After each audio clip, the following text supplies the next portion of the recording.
Hi, welcome back to the channel. Oh my god, my hair is a complete mess. I haven't brushed it. I've rushed up here to the cabana and I thought I might as well try and film a quick video while I'm here.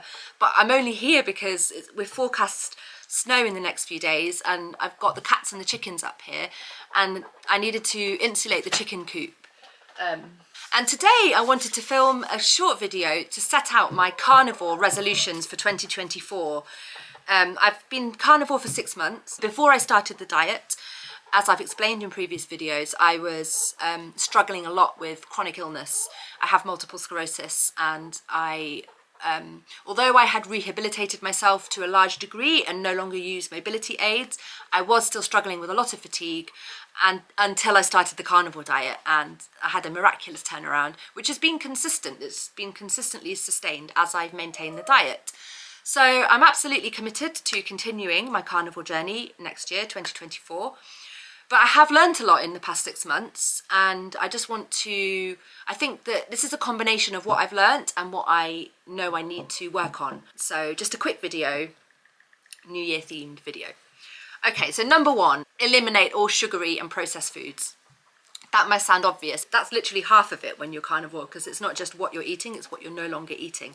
But what I found was, over the Christmas period, I was very, very tempted by sugary foods and there was so much on offer that I did break the diet over Christmas. Lots of people in the comments were like, don't worry about it, just enjoy yourself while it's Christmas and start again in the new year. So that's what I'm doing and that's fine. But I want to resolve not to do that during the year.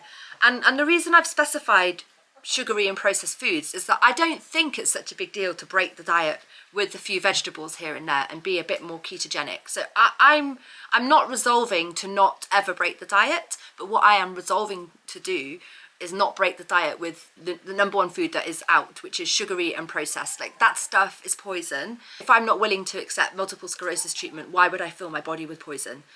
So that's number 1. Only break the diet, if at all, with vegetables. Number 2, resolution number 2 is stick to the fasting regime.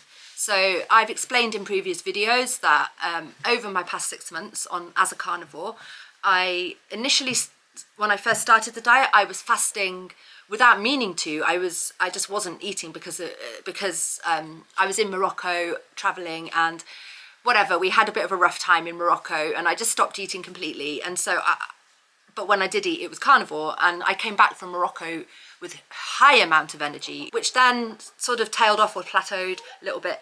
And I realized that I'd stopped the fasting element. And then when I reinstated it, I got all my energy back that I had lost. So fasting has been a real learning experience for me. And I feel like whether you're on a carnivore diet or not, intermittent fasting is extremely good for your health. My eating window is 11 a.m. to 7 p.m. And beyond that, I drink, but I do not eat anything in the 16 hours between those times. And I think it's brilliant. I think it's done my health really good. And my sense of discipline and routine, it's helped with that as well. So keep to the fasting routine.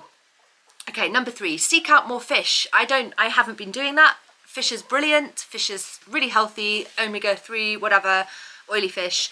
And it just makes a lovely change from constantly eating beef and bacon and eggs. I'm going to actively make sure that I include more fish in my diet. I'm also going to seek out more carnivore recipes because I've just been doing the most simple version of the diet. Simple ingredients, simple cooking, minced meat, put it in a pan, 10 minutes later it's out. Fine, no problem. But actually online there's loads of really interesting carnivore recipes. Meatballs, just ways of preparing different cuts of meat, which I don't know anything about. I've just been keeping it simple. So I would like to expand my horizons in terms of the recipes that I am using. Okay, so that's eliminate all sugar and processed foods, keep to the fasting regime, seek out more fish, seek out more carnivore recipes. Number 5, work towards keeping my own livestock. So this is one of the main reasons that we are moving from the cabana to a farm in Galicia. If you've seen my previous video, you'll see that we have started that process, and it's the whole point of it is so that I can live as a carnivore sustainably and ethically. So that's already in process, but my resolution is by the end of the year, make sure that I've got, whether it's just a flock of chickens larger than I have 6 chickens now, maybe I'll have 30, and maybe I'll start using those chickens for meat, not just eggs. So that would be a step towards keeping my own livestock. But in the future, I'd like to have sheep, ducks, maybe goats. I don't see myself keeping cows, but we have the land now to do that. So that's resolution number 5. Number 6, which is now moving away from the diet itself, but as I've explained in previous videos, I see this as more than just a diet. It's a way of being in your body, and it opens doors to broader practices that are also helpful to your health, like meditation and exercise. So join a yoga class is one of my resolutions. It's resolution number 6. I just think this is really important. It's been something that I've been meaning to do. Back in England, I would do MS yoga with the MS Society, and that was all poses that were lying down, but I don't need that anymore. I can join a proper yoga class. So I haven't found one here. Actually, I found it really hard to find a decent yoga teacher on the mountain and in the surrounding area, but in Lugo, which is a city, there's going to be loads. So I'm really excited about finding a yoga class, joining that, having community from that, having better exercise and meditation. So on every level, I think that a yoga class is the next thing to do. And for me, that's part of the carnivore diet. Number 7, reduce caffeine and marijuana. They're my problems in life.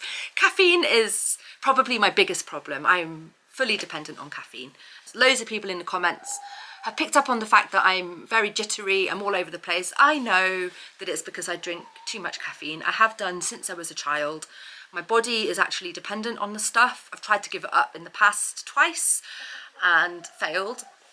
I often think of it. I know I'd be a different person, a better person, if I didn't drink caffeine. I wonder how my life would have been if I'd never touched a cup of coffee. But it is what it is. So here I am now, 43 years old, and just about starting to get my shit together now. So I'm gonna aim to reduce the caffeine. That's actually harder than the marijuana. The marijuana like almost auto-regulates because it's not a substance. It's not like tobacco where you just want to keep going. It doesn't create addiction in your brain in the same way that nicotine does. It's more of a psychological dependence and a habit.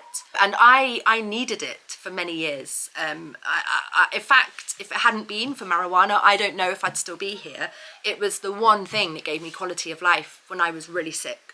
And I will defend it to my dying day. It's so medicinal. It's pain relief. It's like a hug for your body and your brain. If you're lonely, if you're completely hopeless, if you're completely bored because you're stuck indoors and it's the same 4 walls every single day, without marijuana, I would not have been able to tolerate that. So I am deeply, deeply grateful for the existence of this plant. At the same time, I know that because my body is back and my brain is back, I don't need it anymore, not to the extent I did before. So cut down on marijuana is a big one for me this year.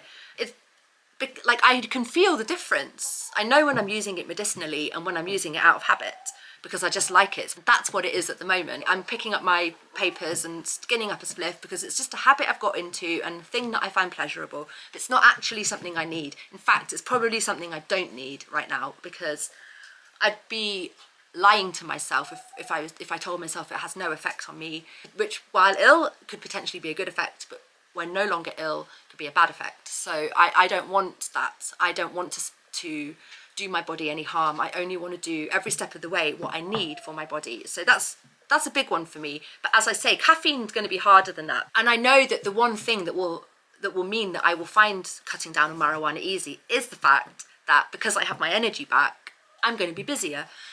Which is hard on the mountain because it's a restrictive area to live. It's not as easy to just hop in the car and pop into town or go and meet a friend. You're that much more isolated and inaccessible. So you think twice before you get in the car and go down the mountain. And it's just that bit more tiring. So it's not quite as free and easy. Whereas I think being in Mushroom Manor, which is our property in Galicia, there's no end of things to do. So I don't foresee any problems. When me and Aunt drove to Turkey together, I didn't touch marijuana for 6 weeks and I didn't have any withdrawal symptoms. There's definitely benefits to cutting down on marijuana. Now that I don't need any more, it's cause for celebration that I don't need it so much anymore. And I'm looking forward to not being judged for that as well. Okay, and then the final 3 are sort of general resolutions for life. So resolutions 8, 9 and 10 are keep focused on the future, accept myself, and let go of the past. There you go. I'm happy with those final 3. So yeah, the future, like everything, is all about the future at the moment. We are brimming with plans and projects. Because at the moment, like in the past year, we've kind of been on a wing and a prayer a little bit, and things haven't been easy, and I don't want to get bogged down by all of that. So keeping focused on those future goals is definitely really important. You know, and not worrying about the future. Like I often will think about the future in very closed terms because of the way the world is. I see more restrictions on our freedoms every year. And I'm not going to lie and say that it doesn't scare the shit out of me, because it does. I don't know where the world is heading. But I also don't want to be held back by that. And I always think there's actually, I don't know if it's a surah or a hadith. It's from the Quran anyway. And it's something like if the end of the world is coming and you're holding a seed in your hand, plant the seed. I think that's one of the most powerful things I've ever heard. It's like, okay, because I have felt like the world's ending. That's no way to live. So I remember coming across this surah or hadith. It really spoke to me, because it was just like, it kind of gave me permission to keep on dreaming. Accept myself. So that's it's not that I don't accept myself. I think that what I struggle with is that other people, I feel so judged by other people, or I have felt so judged by other people. In the past year anyway, I've had messages from people who have never even met me, telling me about my intimate life, telling me about my mental health. I feel so violated. Because you know, what I've discovered about gossip is it's usually the exact opposite. Like what's being said about you when you're being gossiped about is usually the exact opposite of the truth. That's what I found. And so it's about accepting that I know my truth. It's like keeping a protective layer of light around you, where you just don't care. That energy of accepting yourself and being within yourself with love means that other people around you pick up on that energy. So that's the aim. It's stop fighting against these awful judgments and just keep going on the same path I'm already on, because I know it's the right path, and I know that that's how I'm going to find peace. So accept myself.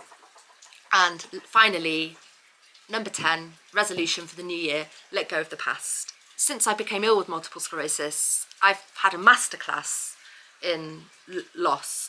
I literally lost everything that I knew that made my life and my identity, and that primarily came from losing my health, losing my energy, and then realizing that beyond that I'd lost other people's ways of relating to me. Through losing the fundamental structure of my health and strength, which was what supported my friendships and my career, that's what underpinned everything, was the fact that I was investing in those relationships, I was investing in my career.